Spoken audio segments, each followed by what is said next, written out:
Mobil ambulans dengan fasilitas polymerase chain reaction atau PCR teronggok di parkiran kantor Pemkot Manado. Padahal kehadirannya dibutuhkan untuk melakukan testing kasus COVID-19. Terlebih, pengadaan mobil ambulans ini menelan biaya hingga 8,7 miliar rupiah. Amatan Tribun Manado, mobil itu terparkir menghadap ke kantor Wali Kota Manado. Informasi lengkapnya akan disampaikan oleh rekan Tribun Manado, Arthur Rompis, yang kini sudah tersambung bersama kami. Halo Arthur. Halo Tribuners, halo Dea. Oke, rekan Halo Arthur. Dea. Iya. Ya. Bisa Anda informasikan sebenarnya sudah berapa lama mobil ambulan dengan fasilitas tes PCR tersebut teronggok di parkiran Pemkot Manado? Ya, terima kasih Dea dan Tribuners. Informasi yang diterima Tribun Manado, mobil itu sudah sekitar 4 bulan. Dia teronggok, dia hanya parkir di parkiran kantor Pemkot Manado, kantor Wali Kota Manado. Dan ini sangat disayangkan karena memang di saat ini Kota Manado sementara PPKM level 4 dan memang kehadiran mobil itu sendiri sangat diperlukan untuk melakukan tracing sebagai salah satu upaya untuk pemberantasan COVID-19 di Kota Manado. Apalagi anggarannya cukup besar. Itu diadakan pada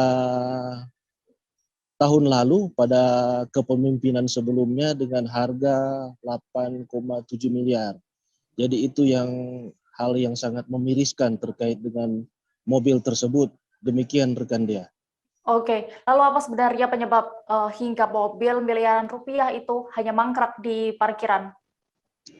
Dari keterangan di situ juga dari Wakil Wali Kota Manado, Bapak Richard Sualang, kemudian Bapak Wali Kota Manado Andre Ango, sudah melakukan peninjauan terkait mobil tersebut, dan dari hasil peninjauan tersebut diketahuilah berbagai masalah yang menyebabkan mobil tersebut belum bisa beroperasi, di antaranya aturan baru dari kementerian yang mewajibkan agar supaya komponen pemeriksaan yang ada di mobil itu artinya harus ditaruh di dalam satu ruangan, tidak boleh di dalam mobil.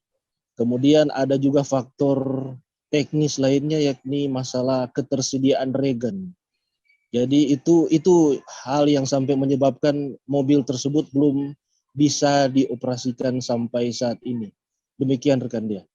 Oke, rekan Arthur, lalu apakah sudah ada upaya dari Pemkot Manado agar mobil ini bisa kembali beroperasi? Ya, ini memang sudah beberapa kali ditinjau oleh top eksekutif Pemkot Manado. Juga sudah diadakan rapat bersama instansi terkait, dalam hal ini Dinas Kesehatan. Dan memang sudah diupayakan segera, memang jalan keluarnya sementara dicarikan. Jadi masalahnya sudah diidentifikasikan, jadi ini masih dari Pemkot Manado mencari solusi yang tidak menabrak aturan untuk memfungsikan kembali, minimal ada upaya lah untuk mendayagunakan mobil yang cukup mahal tersebut. Demikian rekan Dea.